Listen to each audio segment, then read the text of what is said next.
control group, the attributes of the control group are people who are sitting, who attend 3 or more talks a month, who are not typing on their computers for the last 15 minutes, and who have not been fidgeting around with their legs, so they're not that restless either. And my test group is people who attend talks 3 or more times a month, who have been typing on their computers for the last 15 minutes, and here's the intervention I want, so I want to select that. And then I said, okay, what intervention? The intervention is, I'll give you a 15% discount on Starbucks, and I'll say the sale only lasts for 15 minutes. What will I do after that? I will say, what I want to know is, tell me the conversion rate. How many people go to Starbucks from the two groups? Is there a difference between them? And in the end of it is a big button which says test and deploy. He just clicks that. So in theory, again, the ambition here is everything else is automated and done by LiveLabs. We will go select the subjects for you. We will identify based on long-term behavior, which we have been monitoring, the demographics, etc., which we've collected. We are going to do the real-time context monitoring from your mobile devices, laptops, whatnot. We're going to monitor who's been typing on their laptop, who's actually active, who's been looking at it. Again, I'm just creating a storyboard right now. So we do all this. We'll do the intervention. We'll send you the SMS with the discount. And then we'll see what happens. Did you actually visit the store? Did you not visit the store? Etc., etc., etc. And at the end of it, we'll give you back results. And you go, wow, 80% of the people typing on the computer actually went versus only 20% who were not typing on the computer. Right? So that is LiveLabs in a nutshell. That's why I say this whole process is what we want to automate. And given that I've known and worked with a lot of you in the past, think of this as, I say Orbit and Genie, etc., but on steroids, but with a strong human behavioral component on top. It's not just the network platform, but it's how people use services on top. So how do you plan to control what kind of studies you can do?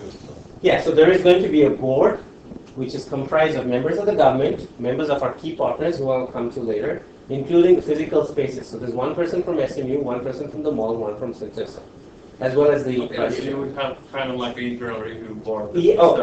Well, we already have an internal review board even to approve the Archan participants, but this is more an admission control policy for experiments. Okay. Clearly we won't be, somebody might be very interested in seeing what the effect of showing porn during a presentation is. We won't let you run that experiment, for example. Sadly, right?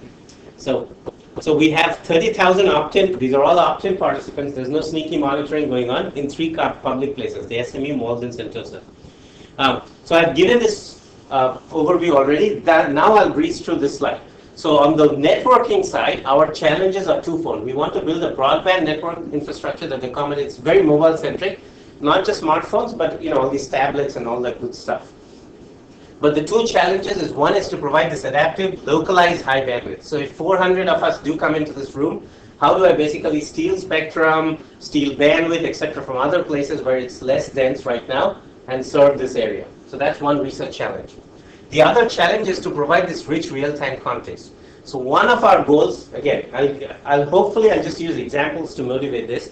So our claim is that as people go in through the mall and walk past the storefronts, we'll be able to monitor who you're with and how fast you're walking. And you stop in front of this beautiful Gap model on the window display, and you stop for 5 seconds and linger, and then you move on. I want to be able to sense that and expose that as context, because presumably that's valuable to an advertiser who says, oh, he's maybe really interested in whatever is on that window display. So we have to do this, and the challenge, I will come to the research challenges in doing this later. Now, on the other hand, this is the infrastructure. Now comes the software play. We have to build an easy, trusted experimentation service, and some of the things we are providing, we are doing the outsourcing. So basically, you don't build it. We'll give you APIs. We'll select the participants. We'll deliver the content. We'll do the results analysis for you. It eases your burden. And one of the things, it automates the process of validating. You may actually also do an app. You have a context-aware app. You have a context-aware gaming app that the game changes based on how many people are around you. You want to test it out. So then we will have to validate that your app indeed does what it does, maybe static checking, runtime analysis of the code. We'll deploy it. It's like we create our own app store for these 30,000 people with our own APIs, and we'll monitor its behavior. And I'll give you the challenges later on as I get through the talk. So let's talk about the 3 different segments that we have. So we had 3 spaces and they focus on 3 different things. So the space in the SMU campus, which is where we're putting in all the additional network instrumentation. This is the femtos, the DAS system, which is a directional distributed antenna system, actually, for high bandwidth coverage. We'll have our own LTE network in Singapore. When I say it's a commercial LTE network from StarHub, but they have two bands. One band in our locality is reserved just for LiveLabs testbed. So only the participants in the testbed will connect to that LTE network. So here the focus is to do telco and digital media type experimentation. So another example. So why is this of interest to StarHub? So StarHub says today, for $5.99 we offer unlimited texting. What if tomorrow I were to create a service which would give unlimited texting plus unlimited video chatting, but only with people who are in the building, same building as I am? Suppose this was my service. So there are two things that StarHub doesn't know.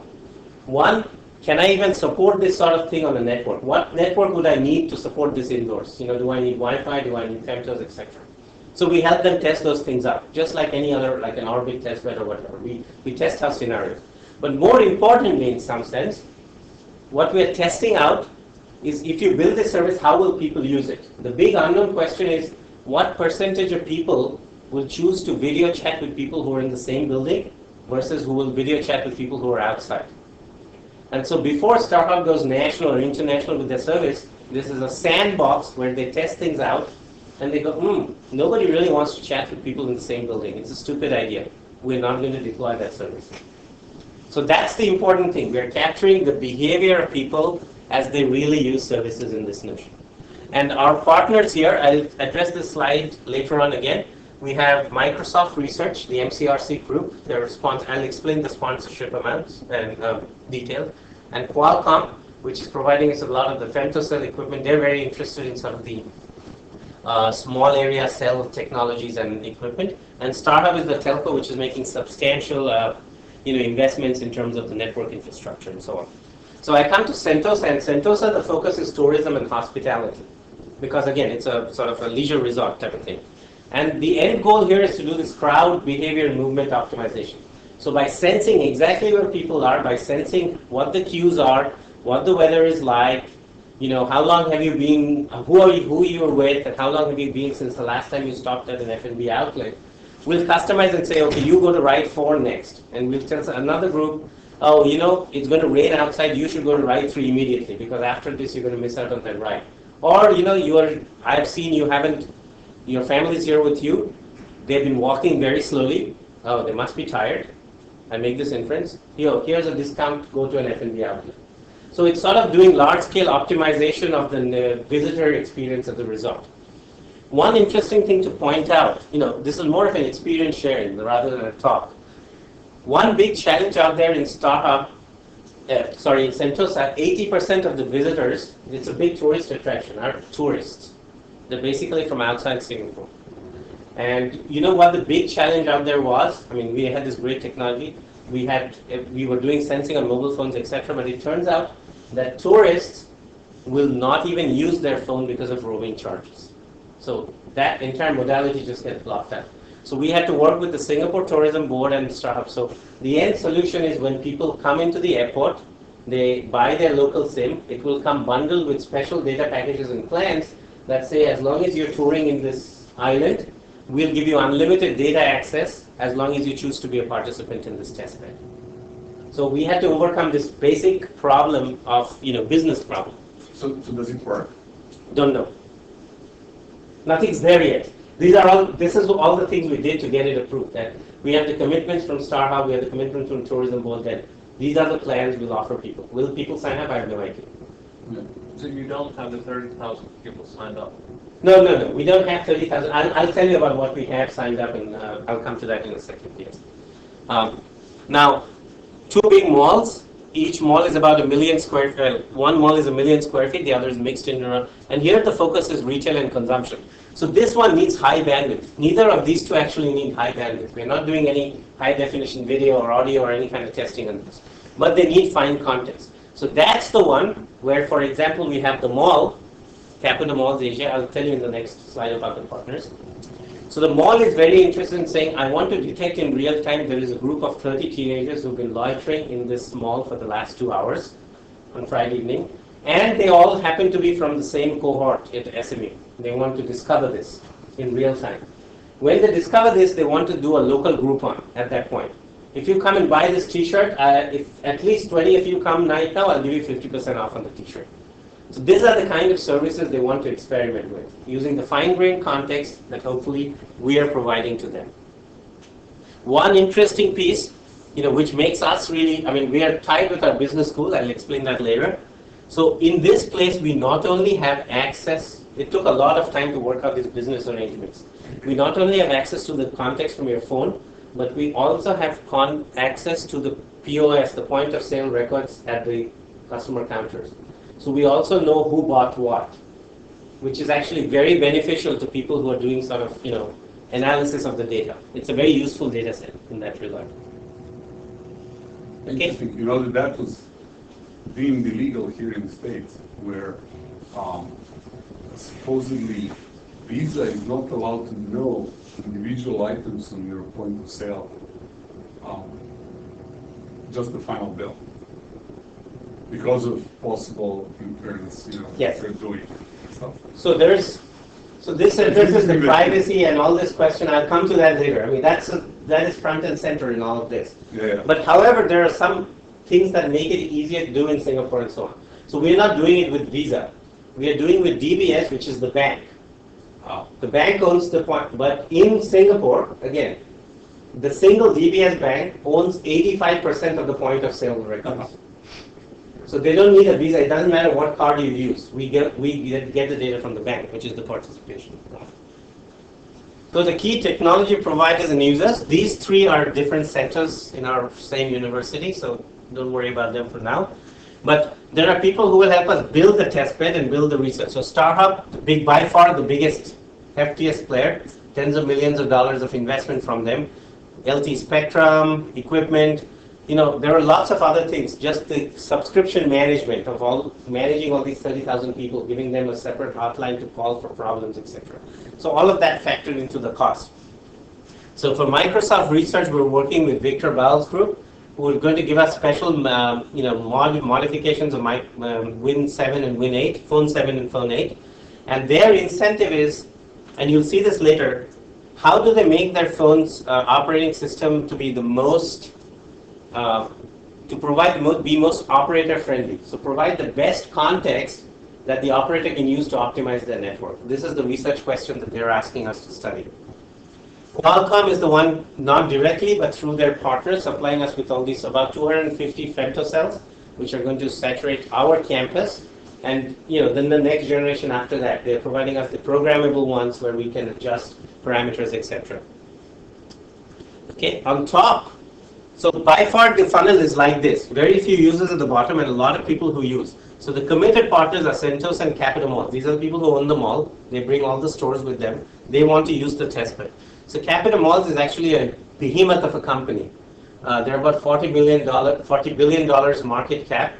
They own a ton of malls in Southeast Asia, a ton of malls in India, and a ton of malls in China. They're a big, giant, the term used to be slum lot. These are basically not slum, but mall lots. And they have a lot of cash. So DBS, as I was explaining, is the bank, and what they're particularly interested in, just to give you a flavor of how we got the various companies in. So DBS is interested in, for example, they do a lot of these branded affinity credit cards. So DBS Blue is for youth in a certain group. And they'll say that, my partnership is with Starbucks, and if you use this card at Starbucks, you get 10% off. So in Asia, this is very, very common, that every restaurant you go to has its own unique deal for each unique credit card. If you buy 2 entrees, you get 1 free with this credit card. If you have 2 vegetarian meals, you get a 3rd one free with this other credit card, etc. So their whole point is, right now they do a lot of analytics. And so they know when I go to Starbucks and use that card, Archan went 2 times, he used this card, I do all the analytics. What they don't have any access to is the other 5 days I didn't go to Starbucks, what happened? Did I not drink coffee? Or did I go across the store and I went to Pete's Coffee to drink coffee and didn't use the card? So what they're very interested in knowing is, my behavioral pattern when I go to this store versus that store. And as an end result, the business people will come back and say, oh, you know what, we are partnering with the wrong group. It's not Starbucks we should be partnering with. It really should be Pete's Coffee, because that's where most of the demographics for this particular card end up drinking coffee. Okay? InMobi is actually the world's largest independent mobile advertiser. They serve 2 billion mobile ads a day already. So they're very interested in the context of our mobile advertising. They're actually based out of India. But they're very, very large, and I was very impressed. Accenture is there in many different ways. I'm going to skim over this. You don't need to be impressed. The only thing we would say is we have talked, every logo out there, we have talked to them. But besides talking, we've done nothing. So there's no firm commitment from any of these guys. Okay, so what are the key R&D challenges? Okay, so this was all good stuff, right? I mean, great ideas, great ambition. What are the challenges we need to do? The first one is deep continuous context collection, where we have to do sensing on the phones to collect all this data, but to do it in an energy efficient way to permit us to do this continuously. Because continuously, at least when you're in those places, we want to monitor as much about you as we can. And we have to do it in sort of a privacy conscious way. The second one, which will resonate with a lot of people, we want to do fine-grained indoor localization, but very cheaply, again, continuously. What we have promised, and hopefully we'll get to it someday, is that we will get at least 1 meter granularity of continuous location accuracy in the malls. Who promised that? Probably. Rajesh. No, I'm just kidding. Rajesh and I promised it. Okay, so, okay. Yeah, we signed up. We have to blame ourselves. We will get shot if we don't achieve. Now, just kidding. Okay, so there are two challenges here that I want to point out for those of you doing indoor localization. So again, sharing with you stories. So we have already started doing a lot of measurements in the mall. So I claim, there has been a lot of work like radar and so on, and you guys have done. Just Wi-Fi based localization, it worked great. And one of the things I claim is most of us, I include you guys as well as researchers, when we do the testing and validation, we do it in buildings like this. You do it in your office, campus-like environment, which is where you have access to. Microsoft did the same thing, IBM did the same thing. So we went to the mall. So what happened in the mall? There were two things interesting in the mall. One is the physical structure. So the malls in Singapore, they have concentric rings, shops at the outside, big hollow dome in the inside. It's an open layout model, right? All the shops are on the outside, nothing inside. So two things happen. First of all, now instead of a uniform distribution of access points, your access points are all on the outer periphery. So on any one side, you only get signals from one side of access points, nothing from the outside. More importantly, one basic assumption that everybody makes in localization is, if you are on the ground floor, the signal from an access point on the 5th floor here is going to be pretty weak. Why? Because it's gone through 4 levels of ceilings and attenuate.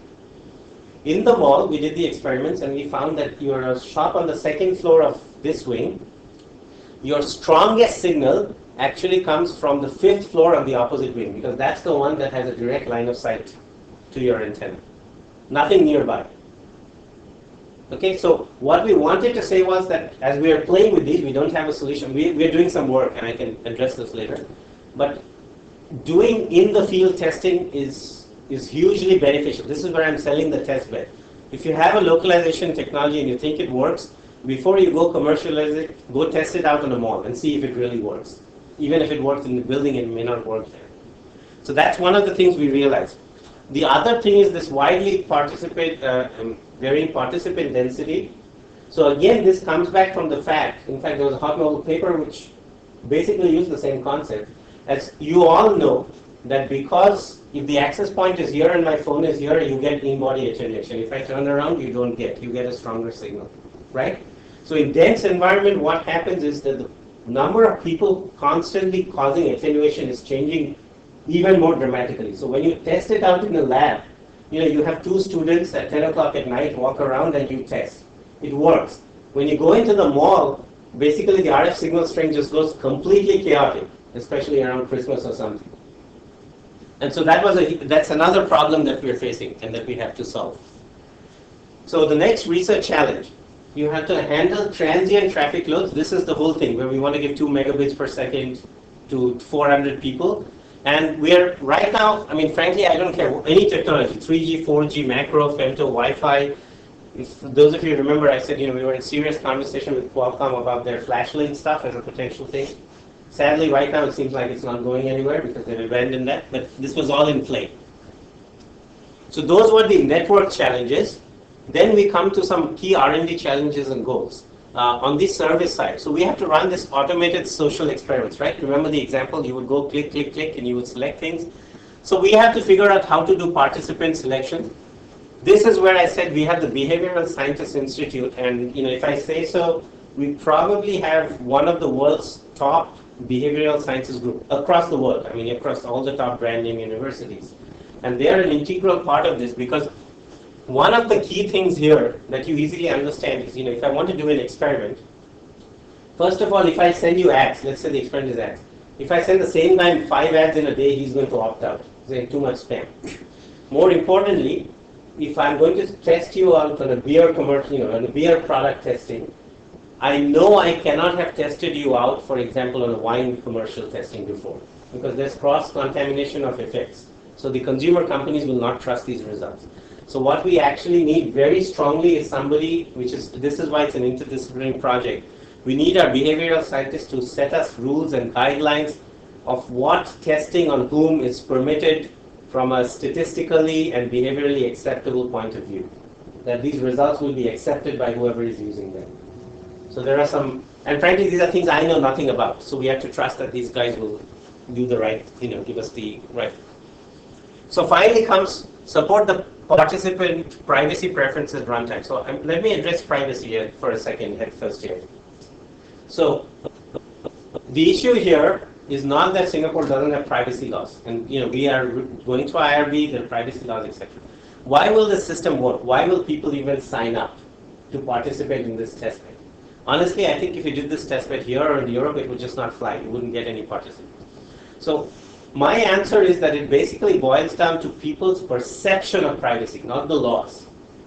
By that I mean the analogy I use, and this is purely my hypothesis. So in Singapore, people have a much lower perception of privacy. They don't care if people actually get your data, they will observe you. Why is that? So the personal example I give is I've gone to see 5 movies in Singapore, 5 different places. Every movie theater that I walked into all those 5 times, when I walk in, there's somebody who came up to me and said, "Hey professor, you're in this movie too." He just happens to be a student of mine from some class. So what happened is because it's dense, indoor, urban, and self-contained, everybody knows everybody. It's very hard for you to have anonymity in that island. Somehow, if you're going to go jogging, somebody is going to call your mom and say, "Oh, I saw Archan jogging outside on the street." So this itself alters what people are willing to trade up or trade off for getting some benefits. So I see this as a hugely important thing. Having said that, we have to respect certain privacy preferences. Now again, there's all this work. Again, I don't want to keep alluding because this was a conversation I had just 2 weeks ago with Adrian Perry at CMU, but he was presenting the same results. So we tap into the accelerometer data, right? We monitor it. You might say, okay, it's private because why? You can use it to infer, are you walking, sitting, running, and stuff. But what he showed was just by tapping into the accelerometer stream, you have your banking application, whatever, where you type passwords. As you type your passwords, he can crack your password just by looking at the signatures of how you perturb the accelerometer as you modify the screen. So what that illustrates is we have to be mindful as we collect the data, we don't create unnecessary new leakage models as well. So that's another piece of research for us. Let me stick with the notion of the API, and this will be the last slide on LiveLabs, then I'll switch to the research problems. So this is overall a very highly conceptualized view of what we're doing. This is the phone. We'll have an application running on the phone collecting all the context, accelerometer, Facebook updates, emails to your friends. We're collecting all that. Let's assume for now. So one question is, what architecture should this thing have on the phone so that it's satisfying privacy, security, and so on? So should it run in its own VM? Should it run, should it have access to only, should we make sure it only has access to certain parts of the OS and not to other parts of the OS, etc.? A relatively easy problem to solve. Other people are working on it. Now I transfer the data, I put it in some giant context repository, right? This is all the context I'm putting in. This to me is the key hard problem. That we have a whole bunch of applications that want access to this context, but what granularity do I give it? I can take the extreme say and say, okay, here's Archan's accelerometer data. Go take it. One, it's an intrusion in privacy potentially, right? Because you can crack my password, let's say. More importantly, if you are your Kraft or Procter & Gamble that wants to write a context-aware application, and I give you an accelerometer stream, you're going to run away. You don't know what you're going to do with it. You don't know anything about calibrating the accelerometer. You don't know anything about reorienting using the gyroscope. You don't know how to extract. I mean, these are all languages these people don't talk. So I can give you things like, oh, Archan was walking or stepping out. But you may be more interested in knowing things like, was Archan alone in the room? So think of this as, we had Facebook and Foursquare and so on that exposed APIs that made applications successful. We are capturing a much richer notion of context. What API do we expose outside? I have no idea of this right now, and I think it's an underappreciated but a serious research problem. It is a research problem as well for those in the computer science side of things. So finally, the last problem that I want to talk about is, say there is an application, either on the cloud or on the phone, that uses this context. We are testing this. This thing says that, okay, I will detect when Archan's passing by a coffee shop and send you an ad at that time. How do I ensure that that is indeed adhering to that model? So if I pass by a barber shop and it shows me an ad, how does my system detect that this guy is violating his behavior? This is runtime behavior. Maybe because the context was strong, maybe he willfully violated. So we can take one approach and say, leave it to the user. If the user is unhappy, he'll say, I'm getting spammed, he'll stop using. But at the end of the day, people have to trust our testbed that we are doing some degree of sanity checking and behavioral enforcement on the applications. So what monitoring and instrumentation do we do to be able to support these things? I think I'll just let you sort of skim through this. As I said, 4 different target areas. Our students are particularly interesting because we let you do a 4-year longitudinal study on people, which is interesting to a lot of people. And then this is a mix of indoor and outdoor, and the 2 malls with different demographics. Okay. After this, I promise we'll take only about 15 minutes or so for the rest of the talk. So I'm good on time. But any questions on LiveLabs? This is the project I was describing about.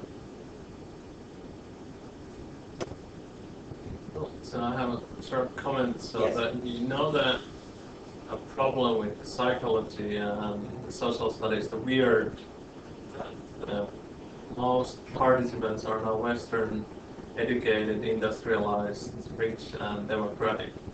So I was just thinking that if your plans really head off, then we might not have like a different weird. Yes. So that all studies suddenly people want to run with your system, and how generalizable that is again. So, Okay. So, I mean, first of all, it's not that you asked me a question, it's a comment, right? Yes. And I entirely agree with you.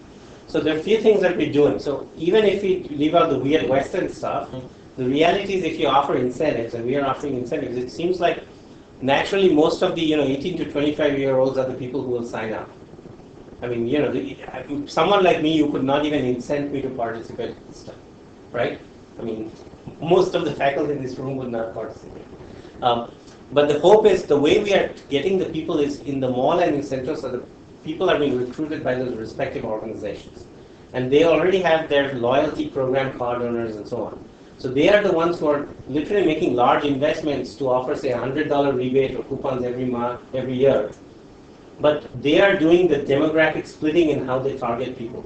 So it's a by invitation approach where they apparently know their customers and they will select the customers to be heterogeneous. Now, in spite of that, you target 50-year-olds. If all 50-year-olds say no, you won't have any participants in that issue.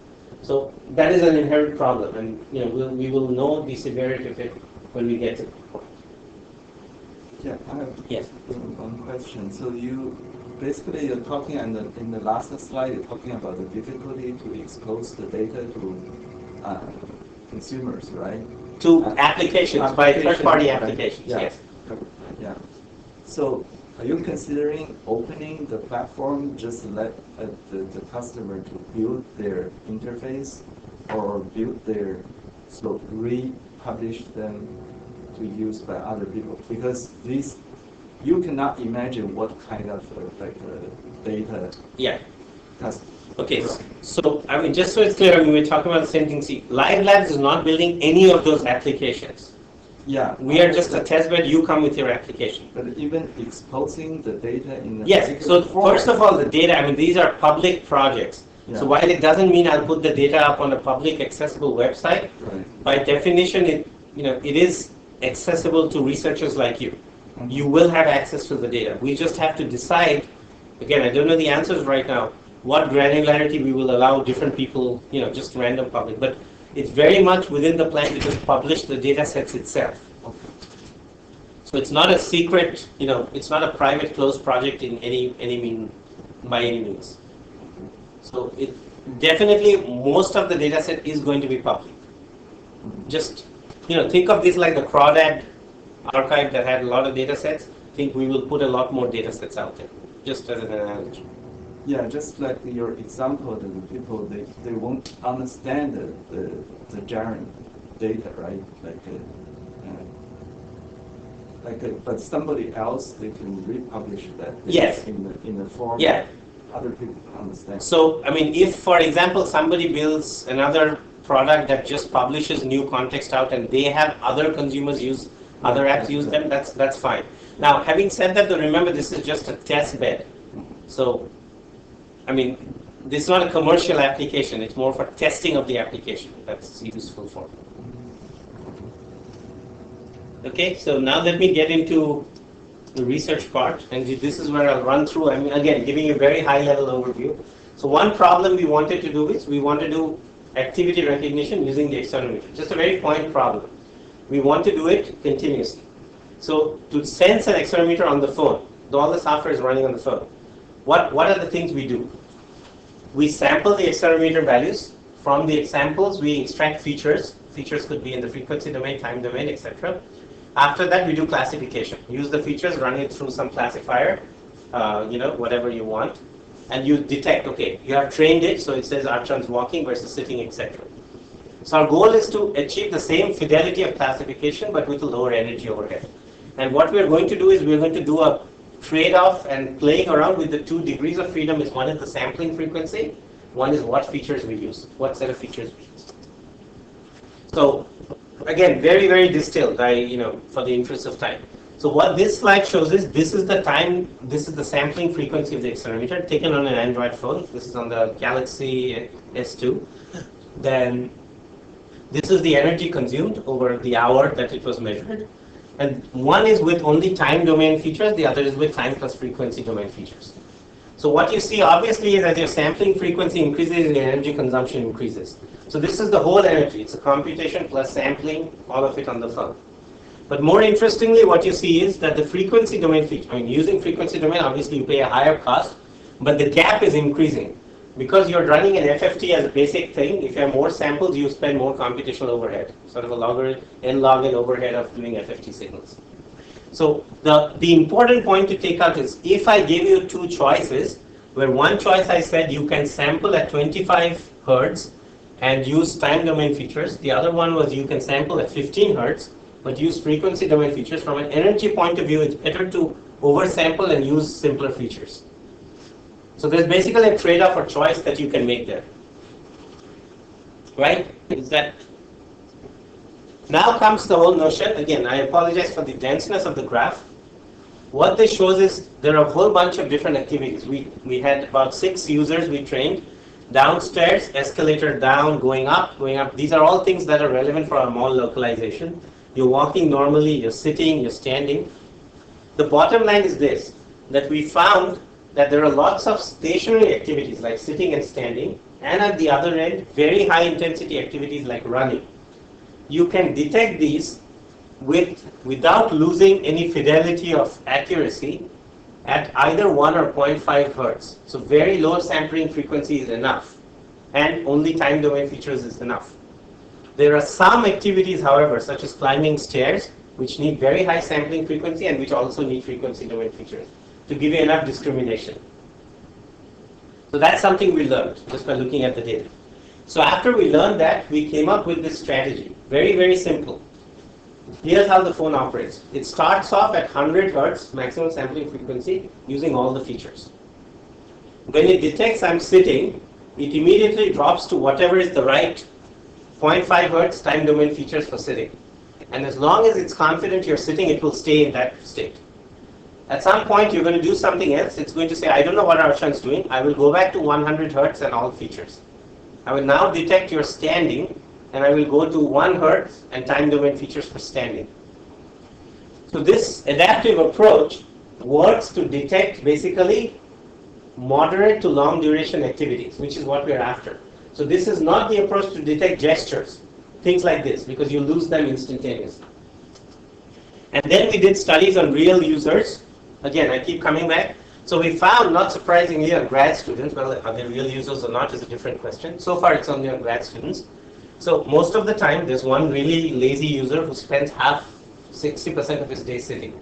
There are other people who spend 30% sitting, some standing. There are some people, you know, who, this guy, for example, is a fit guy. He climbs up the stairs and so on. He spends a lot of time standing. So depending on different users, I just plot for one user. The green line is if you were not running any context monitoring, any accelerometer analysis algorithm on the phone. That's how your energy would degrade. The red is if you are running it at 16 Hertz. Remember, at 16 Hertz, you would still miss out on certain activities. And the blue line is ours, where we adapt, we save energy, but we also have high accuracy. So this is just a flavor of the work. Okay? Again, any questions on this? When you say time domain feature and the frequency domain feature, what's this? So the time domain feature, okay, you take the accelerometer, you segment into a frame. Time domain features would be the number of zero crossings of the signal, or the amplitude of the mean amplitude of the signal. Frequency is you first take an FFT of this thing, and then on the FFT you can compute the entropy of the frequency domain coefficients and so on. Those are all the different features. Okay? So now I come to the other one, which is how do we save energy in the context of our sense. And the example I hear is, so the phone is running with a bunch of sensors, is doing complex event processing or query processing on the phone. But imagine in the neighborhood you have other phones as well. So our goal, again, I tried to keep this as simple because there's a lot of detailed math and it's more of a database paper than anything else right now. So think about, we're all in this room, and each of us is right now running a query on your phone that says, if the room is noisy and suddenly the light intensity increases, okay, so let's have a query. If the sound intensity suddenly changes and the light intensity suddenly changes, then alert me. Because potentially at that point, the talk is over, you have turned on the lights, everybody starts talking, right? So in today's architecture, if you are all running it, each of your phones would run it independently. You would use the microphone on your phone and the light sensor on your phone to detect this event. What I claim is this, I mean, without going into details, what we detect is the opportunity we are all in the same space. So there is a first thing, we can basically time share all our sensors. Each of us can say for 1 second, I am going to report the light values. Somebody else says, I'm going to report the sound values. And we all operate on that. In that case, we would immediately reduce our sensing cost by 1/20th, because I only sense 1/20th of the time now. And the important point we are using is that in the same area, it doesn't matter who senses. We will all have the same context. The light intensity in the room is going to be the same value, at least in a room like this. So that's where we exploit. Okay, I'm skipping in the order of, so suppose I have, now I conceptualize this. Suppose I have a query predicate, a conjunctive query which looks like this. The average on S2, some sensor S2 over 5 seconds, and over S1 of 10, and S3 over 10 is less, do something. So typically in any such query, now think of each of these sensors as belonging to somebody else. So I am running the query, these sensors belong. So typically if you look at something like this from basic compiler theory, what is the best way to efficiently evaluate the query? You would look for the most selective predicate. You would look for the predicate that has the highest chance of being false. And you would evaluate that first. Because if that false is, if it is indeed false, you don't even need to evaluate the rest of the predicates. So we keep track of the probability with the highest false probability. Now remember, these are coming from different phones. They are different sensors, so they may have different acquisition cost. It may take you more energy to acquire some accelerometer data versus acquiring just a simple GPS sample, for example. So all we are trying to do is, as we evaluate the query, during the runtime of the query, we normalize the cost. So your basic strategy should always be that try to get the data and evaluate the predicate which is cheapest to get and which has highest selectivity. And they may be in conflict, so you normalize or something. The important point is, I'm not doing this just one time. I'm doing this throughout my query running on the order of milliseconds. And we found that you can do this on the phone. And here are just some results. I mean, again, I'm cutting through a lot of fluff, not fluff, but a lot of details over here. So this is for assuming the phones are communicating by Bluetooth. Assume the phones are communicating over Inter 211. That's why you have different graphs. This line is what would happen if they all send the data to you and you evaluate it. This is energy, this is bytes. This is if you determine the order once, and this is if you determine the order dynamically. I skipped a lot of details because it's not just one query running. There's like 50 queries running. So you have to decide the predicates and order in, it's more complex than a complex graph. The bottom line is, using this approach, assuming you have a certain density of people, you can save about 70 to 80% of energy compared to just naively using your own sensors. So there's a lot of opportunity to use shared context to improve your energy efficiency. The only other result, which I don't need to tell you guys, but sometimes in other places we've had to tell, this is showing the energy in joules. This is showing the number of bytes transmitted. We have seen a lot of papers where people will directly plot this and say, oh, I therefore get so much savings in energy. They assume a linear model. But in reality, you know that the startup transients of Wi-Fi powering on the radio and the threshold of going from idle to active state, they really do matter for these continuous sensing algorithms. So in this case, for example, you have a lot of savings in bytes. You don't really have the savings in energy. So paying attention to the technology is very important, which again, I don't need to preach to this crowd, but I have personally been often amazed at how many people will do a theoretical result with the data values and just claim that it's energy efficient, which is actually, we all know is not true. Okay, sort of the last part, I'm actually going to just do one of these right now for the interest of time. So how do we use the rich context now? Because again, this is one that will sort of resonate with the group here. So we have the femto-cell problem, and again, old as 30 years, right? This is my serving base station, that's my next base station, I'm moving away. When does handover happen? Handover happens when the signal strength of this guy becomes stronger than this by a certain margin, and the duration for this greater thing is above a certain threshold. So you have to persistently see that you are near a stronger base station, right? Now, we all know that if you set this threshold to be fixed, then what happens if you're a fast mover, you will move farther away because the time has to elapse before you hand off. So for a long time, you will be in connection with your poorer base station and your quality will suffer if you move fast. If you reduce the threshold and the time, then what happens? You're going to have ping-ponging. As you move here and you move back, you'll constantly keep handing back and forth, which will affect your quality as well. Now, people have studied it. This is well known in cellular networks. The question comes, a lot of work in simulations, but not really studied in the indoor environment with a dense set of femtocells, where the size of the femtocell is, this is a practical femtocell. We actually have a network of 6 femtocells right now. Each femtocell's radius is 10 meters. So these are 20 diameter cell sizes. So it doesn't capture some of the practical challenges. So there are a lot of theoretical papers written even for vehicular networks, which say, if you're a fast-moving vehicle, hand you off to a macro. Don't hand you off to base station relays. The basic assumption there is you know how fast the vehicle is moving. Vehicles, the glib answer you always get, oh, it has GPS, no problem, I know exactly, it has speedometer, I know how fast it's moving. Now, I'm talking about people moving indoors. How do I even know how fast you're moving? So that's a problem, and how do I use it? And as always, again, I don't need to preach to you guys, I'll give you some results. We know that there's a lot of time-varying RF variation even within the indoor environment. And to cut a long story short, standing at the same spot in the same orientation under the same loading conditions we find a 20 dB variation in the signal strength happening, even on a channel where nobody else is transmitting, because we are on a band, we are on a 3G band that's only for ourselves. So I frankly don't know what is going on, but it just seems to be the case.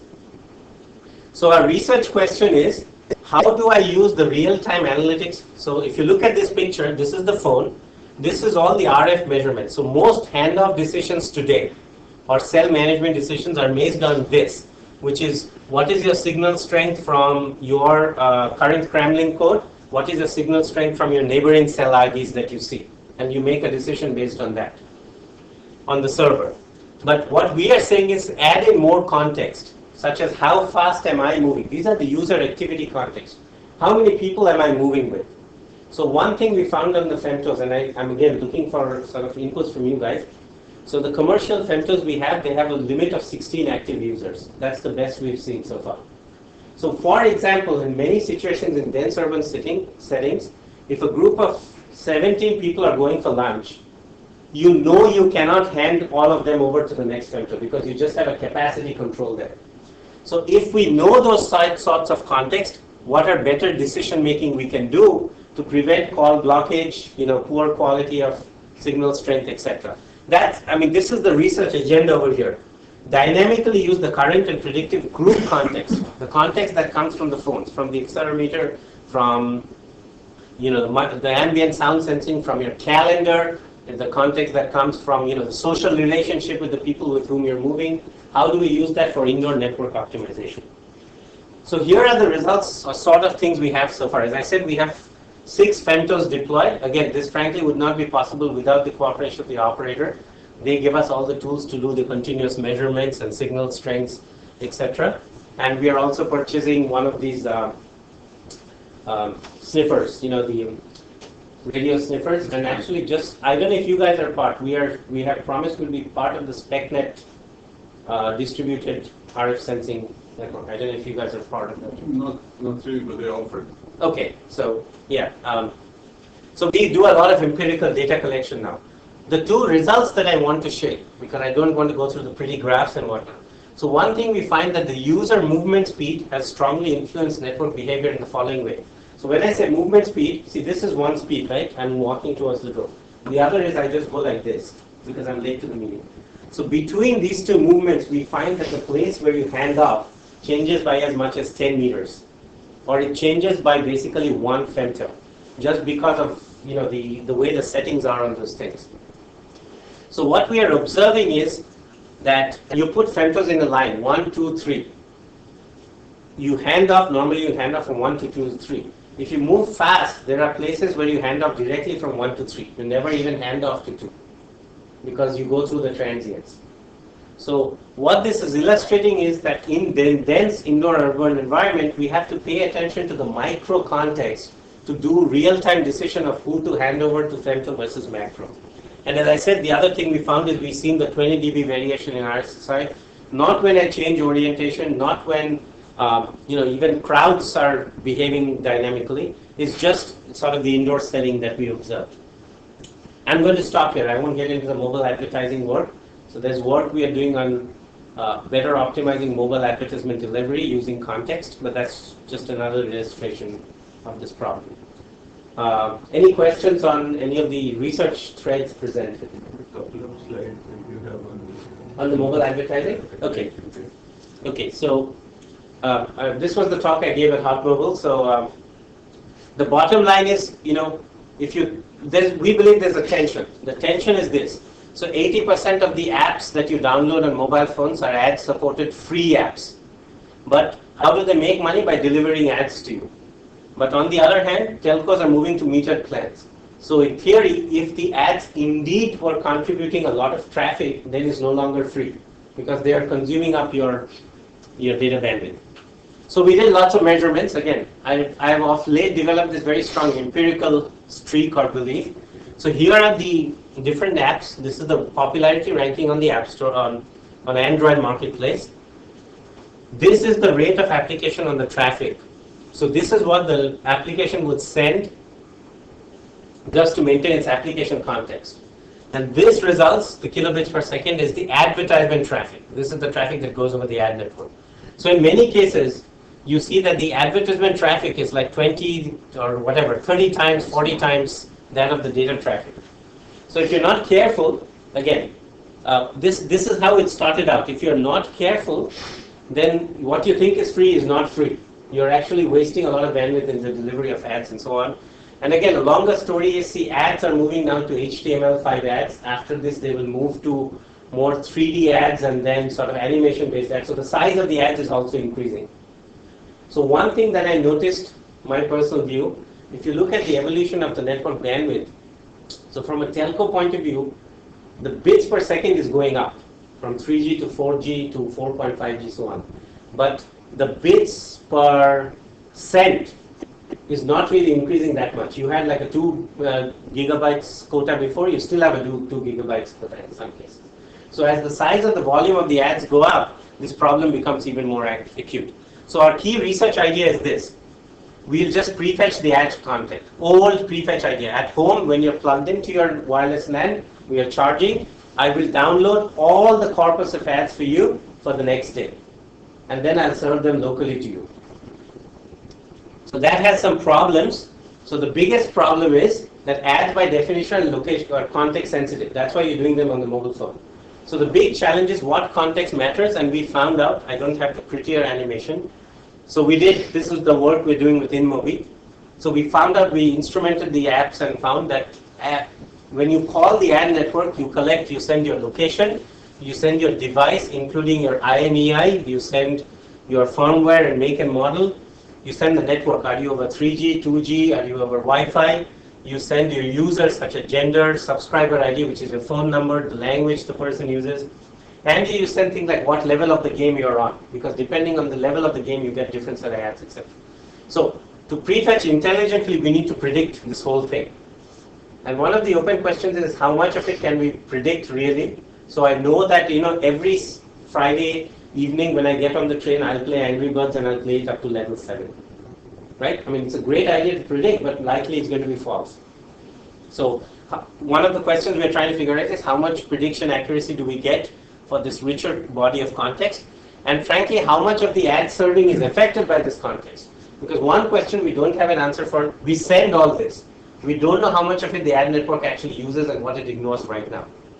Because what it ignores, we need not bother to get it right. So that's one of the things we're working on. So why is that intelligence as a problem? So I don't know, are you familiar? We did the work called cache. Yeah. And so here the idea was prefetching content to preserve privacy.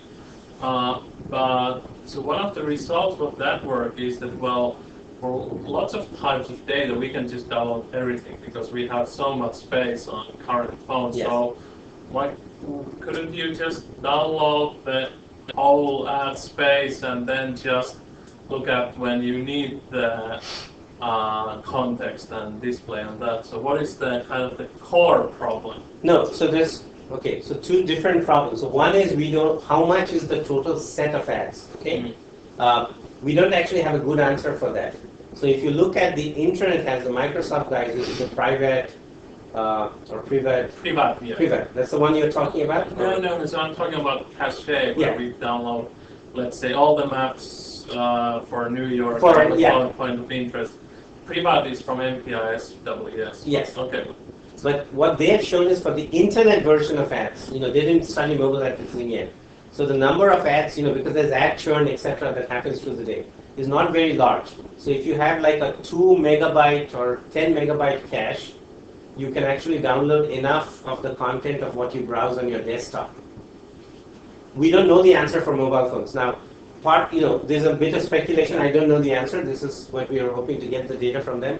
So because in mobile phones, if you believe the ad is like about the Starbucks as you approach it, if you believe the ad is about, the Bath and Body Works as you go to it, there may be a larger corpus of ads, but the targeting may be more dynamic. So I don't know. It's just speculation. But the bigger problem, which I didn't allude to here, after you get the ads, remember, this is what we were talking about.